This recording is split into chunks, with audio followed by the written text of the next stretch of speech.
Hello বন্ধুরা, welcome back to my channel বঙ্গবাঙালির job. সকলকে তো সকলকে আরেকটা ইনফরমেশন দিই যে অনেকেরই কথা ছিল, কমেন্ট করেছিলেন যে মেদিনীপুরের দিকে কোনো জবের কোনো ভ্যাকান্সি থাকলে দেওয়ার জন্য। তো আমি সেরকম একটা ইনফরমেশন আবার নিয়ে এসেছি। যারা আমার চ্যানেলটাতে নতুন তারা চ্যানেলটা অবশ্যই সাবস্ক্রাইব করে রাখবেন। আর যারা এক্সিস্টিং যারা ভিউয়ার আছেন তারা চেষ্টা করবেন যে সবার সাথে একটু শেয়ার করার। নতুনরা যারা আসছেন তারা তো শেয়ার করবেনই, আরেকজন আরেকজনের সাথে শেয়ার করুন, তাতে আরো বেশি করে ইনফরমেশন গুলো অনেকের কাছে পৌঁছবে। হ্যাঁ, সকলের আমার এই ভিডিও দেখে যারা কমেন্ট করেন তাদেরকে বলি যে ইন্টারভিউটা যখন আপনারা উপস্থিত হন ইন্টারভিউ দেওয়ার জন্য, তো এটা অনেকেরই কোশ্চেন যে কি ধরবে কি রে? আরে আমি একটা কথা বলে দিই যে এরকম কোনো কিছুই থাকে না।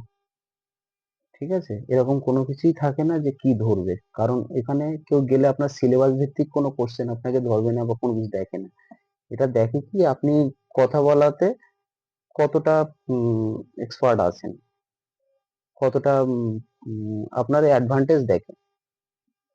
হুম, অ্যাডভান্টেজ দেখে, আপনার মধ্যে কনফিডেন্স লেভেলটা দেখে আর কিছু না। তো এইটা হচ্ছে 8 আগস্টে হচ্ছে ইন্টারভিউ ডেট, ইন্টারভিউটা হবে। এটা হচ্ছে ফ্রাইডে পড়েছে, আমি যতদূর দেখলাম যে 8 আগস্ট ফ্রাইডে পড়েছে। আর লোকেশনটা হচ্ছে মেদিনীপুর। স্বাভাবিক আপনারা জানেন যে মেদিনীপুর হচ্ছে দুটো, পূর্ব আর পশ্চিম মেদিনীপুর, দুটো আলাদা করে লিখলাম না। এটা হচ্ছে মেদিনীপুরেতেই। আর টাইমটা হচ্ছে 10টা থেকে 3টে। হুম, আপনার ডকুমেন্টস কিন্তু নিয়ে যেতে হবে আধার, সিভি, প্যান। সিভি হচ্ছে আপনার বায়োডাটা যেটা, আর হচ্ছে ফটোগ্রাফ, ফটো, পাসপোর্ট সাইজের ফটো। এটা আপনারা নেবেন। আর আপনাদের বলি যে আমার হাতের কোণ নিয়ে কেউ যেন কোনো কোশ্চেন করবেন না, সেই কারণে আমি কিন্তু বলেই দিই, প্রথমে বলেই দিই যে যেহেতু বোর্ডে লেখা আর নর্মাল লেখার মধ্যে একটু তফাৎ হয়। আর ক্যামেরার পজিশনটা দেখে বুঝতে পারছেন আমি আমার আগে যে ইনফ্রাস্ট্রাকচার ছিল সেটার থেকে একটু আমার প্রবলেম হওয়ার কারণে আমি এখন এইভাবে ভিডিওগুলো আপাতত রেডি করছি। তো হ্যান্ড রাইটিং নিয়ে যেন কেউ আমাকে কোশ্চেনটা করবেন না, আমি চেষ্টা করছি বলে বুঝিয়ে দেওয়ার। যদি কোথাও বুঝতে সমস্যা হয় সেই কারণে বলে দিচ্ছি। 8 August Friday, location Medinipur, time 10টা থেকে 3টে। আধার, সিভি, প্যান কার্ড আর ফটো আপনার দরকার। এই হচ্ছে এদের। আর এরা এটা মুছে দিই, এরা যেটা কি করেছে, এরা যদি ভ্যাকান্সি যেগুলো বের করেছে সেটা হচ্ছে বিএম। হুম, এরা যে বিএম এর জন্য এরা 5 ইয়ার এক্সপিরিয়েন্স, এক্সপিরিয়েন্স আমি পুরোটা লিখছি না, ঠিক আছে, এক্সপিরিয়েন্স লিখলাম। আর এটা হচ্ছে গ্রাজুয়েশন, গ্রাজুয়েশন।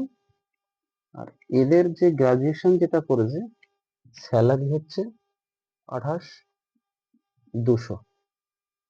হুম, আর একটা পোস্ট এরা জন্য এটা নিচ্ছে, এই যে এগুলো হচ্ছে কিন্তু সব পোস্টের জন্য। এটা হচ্ছে 3 ইয়ার এক্সপিরিয়েন্স। এটাও বলছে এটা 12th অ্যান্ড অ্যাবাভ। এটা ওরা স্যালারি দিয়েছে 20,048 টাকা। তৃতীয়টা হচ্ছে সিনিয়র সিএসও। 1.5 ইয়ার। এটাও বলছে ওরা 12th, এর স্যালারিটা রেখেছে 17,294। 5-7 মিনিটের ভিডিও আপনারা কি স্কিপ করে দেখবেন না? কথা বলতে বলতে অনেক কিছু ইনফরমেশন হয়তো দিয়ে দিই যেটা আপনার ইন্টারভিউ ফেস করতেও অনেক সুবিধা হবে। জানি না কতটুকু সুবিধা হবে, তবু চেষ্টা করি দেওয়ার। এটা বলছে 9 মান্থ,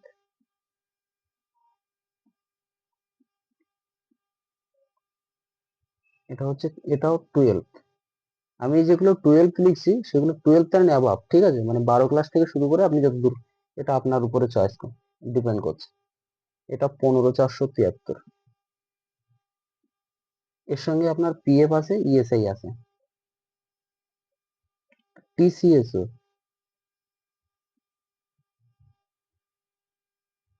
এটা বলছে ফ্রেশার, যাদের কোনো কাজের কোনো অভিজ্ঞতা নেই তারা এটাতে করতে পারেন। এটাও 12 চাইছে, কিন্তু এর স্যালারিটা রেখেছে 13,594, সঙ্গে পিএফ ইএসআই। লাস্ট যে ভ্যাকান্সিটা রেখেছে ইএসসি এসও, এটাও ফ্রেশার, এটা কিন্তু 10th। এই জায়গাটা একটু ওরা ডিফাইন করেছে, যেটা স্যালারি করেছে 17। হুম।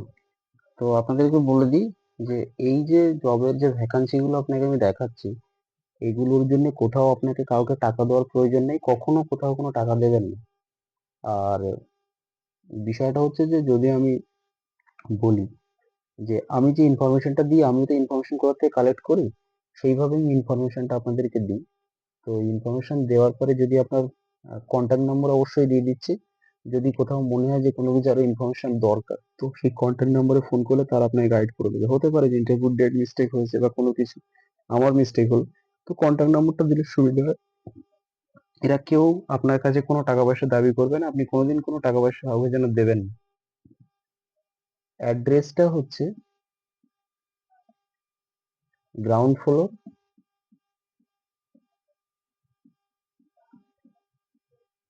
শরৎপল্লী,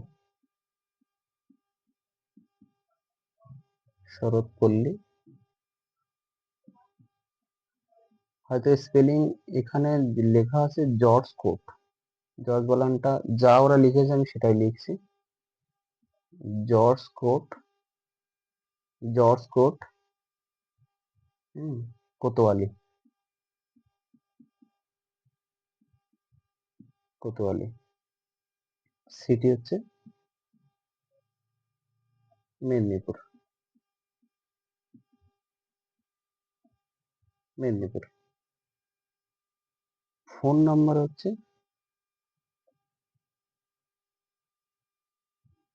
আর যারা নতুন, যারা চ্যানেলটা ভিজিট করছেন, চেষ্টা করবেন যে সকলের কাছে ইনফরমেশনটা দিতে। আমি একটা কথা আপনাদেরকে বলে দিই, আমি কোনো রকম কোনো কিছু এডিট করি না।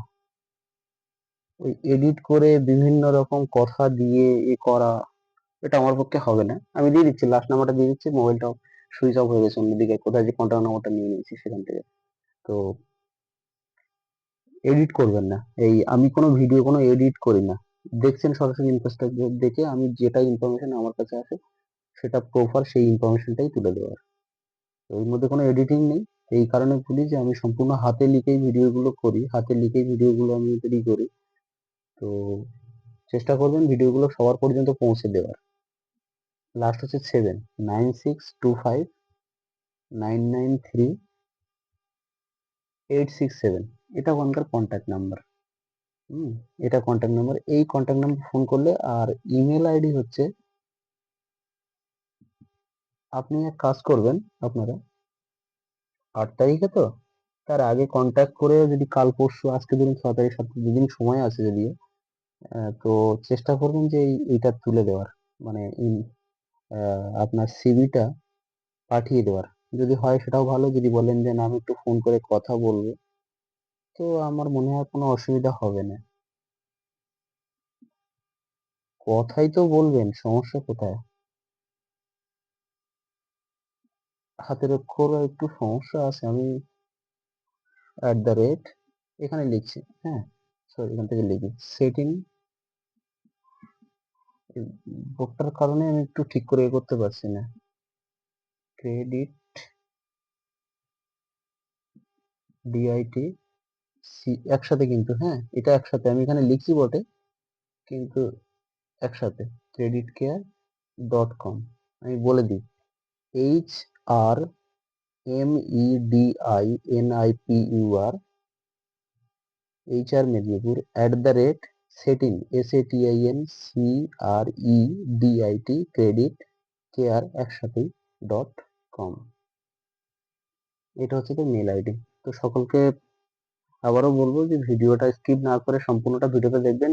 ইনফরমেশন এর ভিতরে যাই দেওয়া থাকে কথার ফাঁকে ফাঁকেই লিখতে লিখতেই কথা বলি, দু চারটে কথা হয়তো সেটা হয়তো আপনার যদি কোথাও কাজে লাগে তো চেষ্টা করবেন যে আমারও ভালো লাগবে।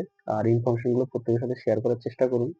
যত বেশি করে আপনারা শেয়ার করবেন তত বেশি করে অনেকের কাছে এই ইনফরমেশন গুলো পৌঁছেও যাবে। আর আমার উদ্দেশ্য সেটাই যে যাদের কাছে খবর যায় না, খবরের অভাবে তারা পৌঁছতে পারে না, তারা যেন ইনফরমেশন গুলো পায়। ধন্যবাদ। পরবর্তী ভিডিওতে আমি এরকম ইনফরমেশন নিয়ে আপডেট আনার চেষ্টা করবো আপনাদের কাছে।